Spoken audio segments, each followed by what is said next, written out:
नमस्कार दोस्तों, आप सभी का फिर से स्वागत है एमपी के टेस्ट नंबर फर्स्ट। कल हमने एक एमपी का टेस्ट डाला था, आज दूसरा टेस्ट है, लेकिन इसको हमने नाम दिया है test number first. Madhya Pradesh के टेस्ट सीरीज चल रही है, मध्य प्रदेश के टेस्ट हम लगा रहे हैं और इसमें जो टेस्ट है वो आज आप देख पा रहे होंगे। देखिए, इसका पहला क्वेश्चन लेते हैं। मध्य प्रदेश को हृदय प्रदेश नाम किसने दिया? इसमें चार ऑप्शन है। पंडित रविशंकर शुक्ल, दूसरा ऑप्शन है जवाहरलाल नेहरू, सरदार पटेल। तो हमारा पहला जो ऑप्शन है रविशंकर शुक्ल, ये तो हमारे मध्य प्रदेश के पहले मुख्यमंत्री रहे हैं। पंडित जवाहरलाल नेहरू पहले प्रधानमंत्री रहे हैं, जबकि सरदार पटेल पहले गृह मंत्री रहे हैं।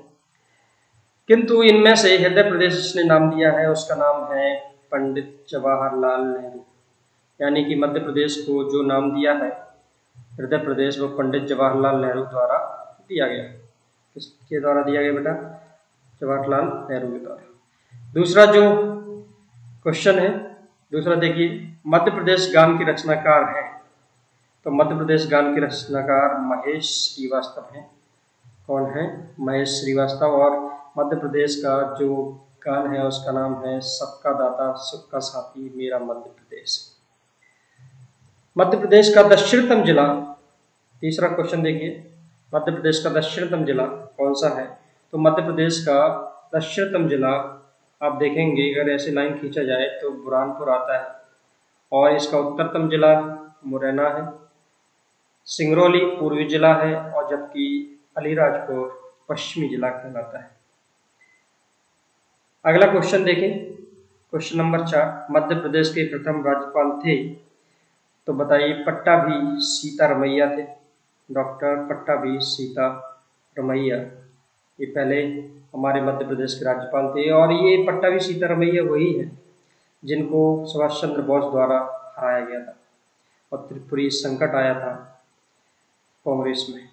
चलिए अगला देखिए, नेक्स्ट क्वेश्चन की बात करें तो क्वेश्चन नंबर 5,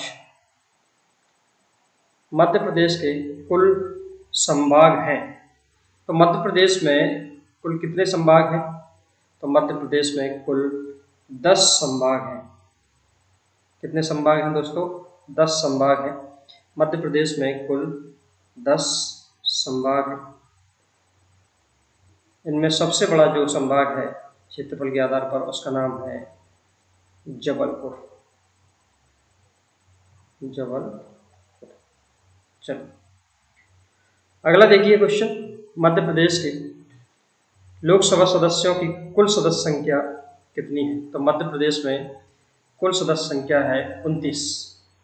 तो लोकसभा में अधिकतम जो सदस्य हो सकते हैं वो 552 हो सकते हैं, लेकिन जो अभी तक भरे जाते हैं वो 545 भरे जाते हैं। इनमें से मध्य प्रदेश में लोकसभा के सदस्यों की संख्या 29 है। इनमें 4 सदस्य यानी कि 4 सीटें एससी के लिए रिजर्व हैं, जबकि 6 सीटें एसटी के लिए रिजर्व हैं। देखिए अगला क्वेश्चन देखें, मध्य प्रदेश की विधानसभा में कुल कितनी सीटें हैं? तो मध्य प्रदेश की विधानसभा में कुल 230 सीटें हैं। इन 230 सीटों में 35 सीटें एससी के लिए हैं और 47 सीटें एसटी के लिए रिजर्व हैं। क्योंकि एसटी के लिए मध्य प्रदेश में इसलिए ज़्यादा रिजर्व सीटें होती हैं क्योंकि सबसे अधिक जनसंख्या मध्य प्रदेश में एसटी की पाई जाती है। 8वां क्वेश्चन देखते हैं, मध्य प्रदेश में कितने संभाग एवं जिले हैं? तो मध्य प्रदेश में 10 संभाग और 52 जिले हैं, और 52वां जिला जिसका नाम है, ये देखिए आप, निवाड़ी, जिसको बनाया गया टीकमगढ़ से, और ये बनाया गया 2018 में। चलिए 9वां क्वेश्चन देखें हम लोग। 9वां क्वेश्चन, तो 9th क्वेश्चन में देखें तो कश्मीर ए मालवा किसे कहा जाता है? तो ये नरसिंहगढ़ को कहा जाता है, और ये राजगढ़ जिले में पड़ता है। राजगढ़, और राजगढ़ जिला जो आप देख पा रहे हो वो ये जिला है। कौन सा है बेटा? ये जिला है राजगढ़। चलिए दोस्तों आगे देखते हैं हम लोग। 10वां क्वेश्चन देखिए, चूना नगरी के रूप में विख्यात है। तो चूना नगरी के रूप में विख्यात जो है उसको कहते हैं कटनी। किसको कहा जाता है? कटनी, क्योंकि कटनी में ज़्यादा मात्रा में चूना मिलता है, इसलिए कटनी को चूना नगरी कहा जाता है। और जहाँ पर चूना नगरी यानी कि चूना अधिक मिलता है वहाँ पर सीमेंट उद्योग का विकास अधिक होता है, इसलिए इस क्षेत्र में कटनी सतना में सबसे अधिक सीमेंट के उद्योग विकसित हुए हैं। 11वां जो क्वेश्चन है, पेंच राष्ट्रीय उद्यान कहाँ स्थित है? तो पेंच राष्ट्रीय उद्यान हमारे छिंदवाड़ा में स्थित है। सिवनी, छिंदवाड़ा और महाराष्ट्र के नागपुर जिले में ये स्थित है। और ये 1983 के लगभग बनाया गया था। 1992 में इसको टाइगर प्रोजेक्ट में शामिल भी किया गया था। चलिए अगला क्वेश्चन देखिए, तो प्रसिद्ध मैहर माता का मंदिर किस जिले में है? तो प्रसिद्ध मैहर माता का मंदिर सतना में है। और सतना को संगीत राजधानी भी कहा जाता है, मैहर को, क्योंकि यहाँ पर उस्ताद अलाउद्दीन खां एक सरोद वादक थे, उनके आधार पर उनके कारण उनको कहा जाता है संगीत राजधानी।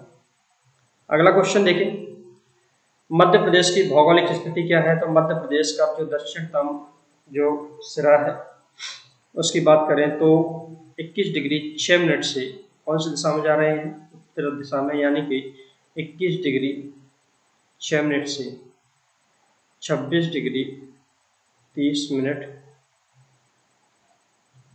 उत्तरी दिशा में जा रहे हैं, यानी कि भूमध्य रेखा नीचे है, भूमध्य रेखा से ही पहुंच गए हम लोग उत्तर दिशा में। तो ये दोनों नॉर्थ में हो गया, उत्तरी अक्षांश में। फिर ये पूर्वी देशांतर जाएंगे, पूर्वी देशांतर 74 डिग्री 9 मिनट पूर्वी देशांतर से 82 डिग्री 48 मिनट पूर्वी देशांतर तक हमारी स्थिति, यानी कि इसमें 1 और 2 दोनों सही है। अगला जो क्वेश्चन है उसको देखते हैं। नेक्स्ट क्वेश्चन देखिए, अगला क्वेश्चन देखिए दोस्तों, 14 मालवा पठार की सबसे ऊंची चोटी है। तो मालवा पठार की सबसे ऊंची चोटी का नाम है सिगार। कौन सी है? सिगार है। इसकी दूसरी जो ऊंची चोटी है उसका नाम है धजारी। दूसरी ऊंची चोटी क्या है? धजारी। और तीसरी है जानापाव। कर्क रेखा किस जिले से होकर गुजरती है? तो कर्क रेखा मध्य प्रदेश के 14 जिलों से होकर गुजरती है। इसमें अनूपपुर भी शामिल होता है, सागर भी शामिल होता है, राजगढ़ भी शामिल होता है, ये सभी जिले आते हैं। यहाँ से ऐसे हमारी कर्क रेखा गुजरती है, ऐसे अनूपपुर में थोड़ा सा नीचे आ जाती है, तो ऐसे गुजरती है, 14 जिलों से होकर ये गुजरती है। सतपुड़ा पर्वत की सबसे ऊंची चोटी कौन सी है? तो सतपुड़ा पर्वत की सबसे ऊंची चोटी है हमारी धूपगढ़, जो मध्य प्रदेश की सबसे ऊंची चोटी है। और ये हमारे होशंगाबाद यानी कि नर्मदापुरम जिले में स्थित है। शहडोल जिला किस पठार के अंतर्गत आता है? आप जानते हैं ये जो क्षेत्र है ये बघेलखंड का पठार है, यानी कि पूर्वी पठार है, जो मध्य प्रदेश का सबसे छोटा पठार है। और यहाँ पर मालवा का पठार है, ये है मालवा का पठार है, और मालवा का पठार सबसे बड़ा पठार है। और शहडोल जिला इसी छोटे पठार में पाया जाता है, यानी कि ये जो है बघेलखंड के पठार में शहडोल जिला आपको मिलेगा। अगला देखिए, इनमें से कौन सी नदी उत्तर की ओर नहीं बहती? तो सोन नदी आप जानते हैं यहाँ से अनूपपुर से निकलती है और ऐसे जाती है। उसके बाद में केन नदी है, तो केन हमारी ऐसे निकलती है, बेतवा रायसेन से निकलती है ऐसे, और बेनगंगा ऐसे जाती है दक्षिण की ओर, और बेनगंगा सहायक नदी है गोदावरी की, इसलिए इसमें उत्तर हो जाएगा दक्षिण की ओर बहने वाली नदी है बेनगंगा, तो उत्तर की ओर ये नहीं बहती है। अगला प्रश्न देखिए, निम्न में से कौन सा जलप्रपात बीहड़ नदी से संबंधित नहीं है? तो अगला क्वेश्चन देखिए, देखें ऑप्शंस क्या है इसके। चचाई, केवटी, बहुटी। तो शंकर खो जो है वो इससे संबंधित नहीं है। केवटी, बहुटी, चचाई ये रीवा जिले में तीनों पाए जाते हैं। अगला देखिए, निम्न में से सुमेलित नहीं है।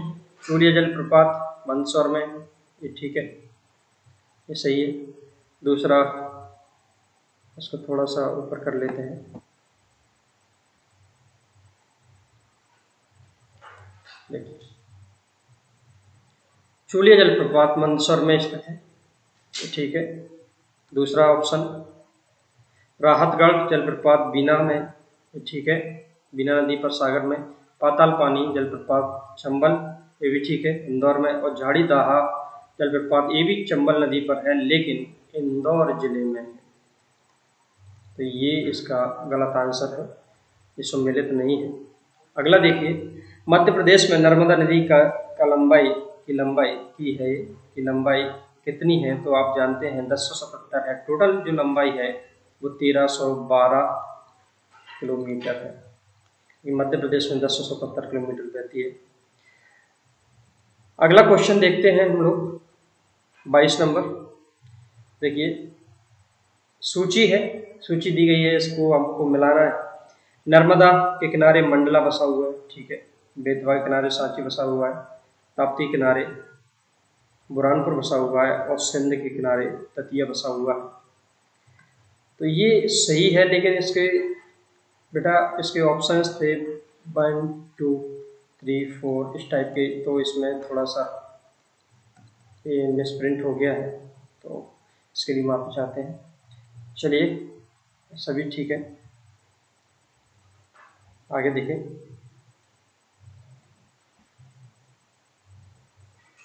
देखिए मध्य प्रदेश एवं राजस्थान की सीमा का निर्धारण कौन सी नदी करती है? तो मध्य प्रदेश और राजस्थान की सीमा का निर्धारण देखिए कौन सी नदी करती है। यहाँ से एक नदी गुजरती है जिसका नाम है चंबल। कौन सी है बेटा? ऐसे जाती है चंबल नदी। तो चंबल नदी राजस्थान, ये राजस्थान है, तो राजस्थान और मध्य प्रदेश की सीमा चंबल नदी बनाती है। कौन सी नदी बनाती है? चंबल नदी बनाती है। तो मध्य प्रदेश और राजस्थान की सीमा चंबल नदी के द्वारा बनाई जा रही है। नर्मदा और ताप्ती के अतिरिक्त मध्य प्रदेश की नदियां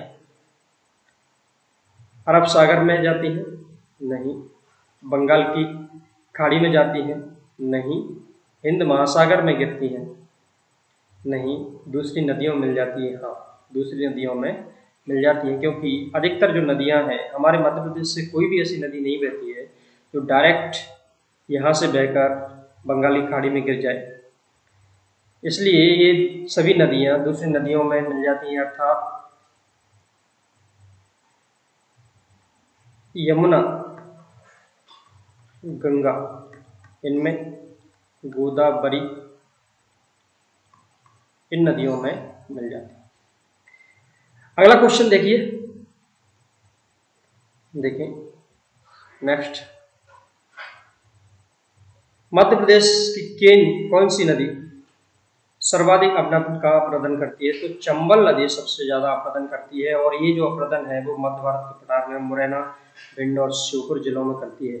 और नलिका अपरदन, जिसको इंग्लिश में गली अपरदन भी कहा जाता है, गली इरोजन कहा जाता है, गली इरोजन कहते हैं। नेक्स्ट देखिए, मध्य प्रदेश में सर्वाधिक वर्षा कहाँ होती है? तो मध्य प्रदेश में सर्वाधिक वर्षा पचमढ़ी में होती है। और पचमढ़ी कहाँ है दोस्तों? पचमढ़ी है हमारे होशंगाबाद, यानी कि अब है नर्मदापुरम। कौन सा है? नर्मदापुरम। चलिए, मध्य प्रदेश में कम वर्षा वाले क्षेत्र कौन से हैं? भिंड, गौहर, मुरैना, ग्वालियर, ये सभी आप जानते हैं, और नहीं जानते हैं तो हम देखते हैं। देखिए, अगर हम मध्य प्रदेश के पूर्वी हिस्से से पश्चिमी हिस्से की ओर जाएं तो बरसात की मात्रा में कमी आती है, और अगर हम दक्षिण से उत्तर की ओर जाएं तो भी बरसात की मात्रा में कमी आती है। इसका मतलब अगर हम ये कहें कि पूर्वी क्षेत्र में बरसात अधिक होती है और उत्तरी क्षेत्र की अधिक अपेक्षा दक्षिणी क्षेत्र में बरसात अधिक होती है, तो हम ये कह सकते हैं कम वर्षा वाले जो क्षेत्र हैं वो पश्चिमी मध्य प्रदेश है और उत्तरी मध्य प्रदेश, और सबसे कम जो है मध्य प्रदेश, उत्तरी मध्य प्रदेश में बरसात होती है, यानी कि ये क्षेत्र। और हमारे जो जिले के नाम दिए हैं वो सभी जिले कहाँ पर हैं? भिंड आप देख पाएंगे, भिंड ये है, ग्वालियर ये है, और मुरैना ये, यानी कि इस क्षेत्र में, पूरे क्षेत्र में वर्षा कम होती है, और ये सूखा प्रवण क्षेत्र में आता है, सूखा प्रवण क्षेत्र में शामिल होता है। अगला प्रश्न हम देखते हैं। हमारे 27 प्रश्न हो गए हैं, कुल 35 प्रश्न हैं इस टेस्ट पेपर में। 28वां प्रश्न देखते हैं, और 28वां प्रश्न जो है वो कहता है कि भारतीय वन प्रबंध संस्थान कहाँ है? Indian institute of forest management कहाँ है? तो ये है हमारा भोपाल, जबकि ये भारतीय वन अनुसंधान संस्थान देहरादून में स्थित है। इसका क्षेत्रीय कार्यालय हमारे मध्य प्रदेश के जबलपुर में स्थित है। निम्नलिखित में से कौन सुमेलित नहीं है? रेप्टाइल पार्क पन्ना में है, ठीक है। सर्प उद्यान भोपाल में है, ये भी ठीक है। जीवाश्म राष्ट्रीय उद्यान ये हमारे डिंडोरी में स्थित है, डिंडोरी। ये मध्य प्रदेश का पहला जीवाश्म राष्ट्रीय उद्यान है, फॉसिल नेशनल पार्क है, और जीवाश्म राष्ट्रीय उद्यान 1983 में, 83 में इसको बनाया गया था। और ये मध्य प्रदेश का सबसे छोटा राष्ट्रीय उद्यान भी है, सबसे छोटा राष्ट्रीय उद्यान भी है, क्योंकि सबसे बड़ा जो राष्ट्रीय उद्यान है वो मंडला जिले में है, जिसका नाम है कानाकिसली, कानाकिसली राष्ट्रीय उद्यान। इसका जो क्षेत्रफल है 940 वर्ग किलोमीटर है। और कानाकिसली राष्ट्रीय उद्यान सबसे पुराना भी है, सबसे बड़ा भी है, और सबसे पहला अभ्यारण्य भी है, और सबसे पहला टाइगर प्रोजेक्ट भी बनाया गया उसको 1974 में। चलिए अगला जो क्वेश्चन है इसकी हम बात करते हैं, और इसमें आप देखेंगे उद्यानिकी महाविद्यालय, ये भी ठीक है ऑप्शन, लेकिन ये रीवा की जगह क्या होना चाहिए था? डिंडोरी होना चाहिए। क्या होना चाहिए बेटा? डिंडोरी। हमारे मध्य प्रदेश में 2 जीवाश्म राष्ट्रीय उद्यान है। एक और राष्ट्रीय उद्यान है धार जिले में, जिसको डायनासोर राष्ट्रीय उद्यान कहा जाता है, ये 2010 में बनाया गया। चलिए, डायनासोर जीवाश्म उद्यान कहाँ पर है, कहाँ बनाया जा रहा है? तो ये धार जिले में बनाया गया है। कहाँ बनाया गया है बेटा? धार जिले में बनाया गया है। नेक्स्ट क्वेश्चन देखिए, निम्नलिखित में सबसे छोटा अभ्यारण्य है। सबसे छोटा अभ्यारण्य कौन सा है? तो राला मंडल इंदौर है, इंदौर में है। जबकि सबसे बड़ा अभ्यारण्य जो है नौरादेही है, जिसका नाम है सागर, सागर जिले में, नौरादेही राष्ट्रीय उद्यान सागर जिले में। अगला जो क्वेश्चन है उसकी बात करें, मादा राष्ट्रीय उद्यान से होकर कौन सा हाईवे गुजरता है? तो यहाँ पर ऑप्शन मिसिंग हो गए हैं। NH3 नेशनल हाईवे यहाँ से गुजरता है, और यहाँ पर मादा राष्ट्रीय उद्यान शिवपुरी जिले में, शिवपुरी में है, ये शिवपुरी जिले में है यहाँ पर। और यहाँ पर जॉर्ज कैसल भवन भी है, जॉर्ज कैसल भवन भी बनाया गया है। अगला देखिए, अगर हम अगले क्वेश्चन की बात करें तो 33 क्वेश्चन पर पहुंच गए हम लोग, और 33 क्वेश्चन का हम लोग देखते हैं। तो राज्य के कितने राष्ट्रीय उद्यान प्रोजेक्ट टाइगर योजना में शामिल हैं? तो 7 टोटल प्रोजेक्ट टाइगर है, लेकिन राष्ट्रीय उद्यान पूछा गया है तो राष्ट्रीय उद्यानों में 6 राष्ट्रीय उद्यान आ जाएंगे, क्योंकि इसमें एक अभ्यारण्य शामिल है जिसका नाम है रातापानी रायसेन। अगर इन 6 टाइगर प्रोजेक्ट की बात करें राष्ट्रीय उद्यानों की, तो इसमें आता है पन्ना, संजय, बांधवगढ़, बांधवगढ़, कान्हा किसली, पैंच और सतपुड़ा। अगर इनकी बात करें, सतपुड़ा, अगर हम ये कहें कि टाइगर प्रोजेक्ट को कब शुरू किया गया, तो 1 अप्रैल 1973 को लागू किया गया। और हमारे मध्य प्रदेश में सबसे पहला टाइगर प्रोजेक्ट कान्हा किसली को बनाया गया। कान्हा किसली राष्ट्रीय उद्यान, जो मध्य प्रदेश का सबसे बड़ा राष्ट्रीय उद्यान है, जो मंडला जिले में स्थित है। तो इसका सही आंसर हो जाएगा 6 राष्ट्रीय उद्यान टाइगर प्रोजेक्ट में शामिल हैं। और टोटल कितने हैं बेटा, 7 हैं। कितने हैं, 7 हैं। चलिए नेक्स्ट क्वेश्चन, अचानकमार को कब जैव मंडल आरक्षित क्षेत्र घोषित किया गया। तो अचानकमार अमरकंटक को 2005 में घोषित किया गया। मध्य प्रदेश में 3 जैव मंडल आरक्षित क्षेत्र यानी कि बायोस्फीयर रिजर्व है। एक है पचमढ़ी होशंगाबाद में, दूसरा है अनूपपुर में अचानकमार अमरकंटक, और तीसरा है पन्ना। पचमढ़ी को 1999 में 99 में, इसको अचानकमार अमरकंटक 2005, और ये है 2011 पन्ना। आखिरी क्वेश्चन आज का, आखिरी क्वेश्चन है कि एक अभ्यारण्य जो मुरैना में स्थित है, तो भिंड अभ्यारण्य, कान्हा अभ्यारण्य, चंबल घड़ियाल अभ्यारण्य, सिकरी अभ्यारण्य। तो चंबल घड़ियाल अभ्यारण्य जो मुरैना में स्थित है, तो चंबल नदी के किनारे स्थित है। तो ये था आज का हमारा टेस्ट। कैसा लगा आपको दोस्तों। ऐसे ही डेली रोज प्रतिदिन 9 बजे आपको टेस्ट मिलता रहेगा, और ऐसे ही हम सॉल्व करते रहेंगे। आप लोगों को अगर पसंद आ रहा है तो कमेंट करिए, लाइक करिए, शेयर करिए, और ऐसे ही अपनी तैयारी को जांचते रहिए। तो हम लोग मिलते रहेंगे आपसे प्रतिदिन रात 9 बजे, और आप लोग इसको शेयर करें, ज़्यादा से ज़्यादा शेयर करें।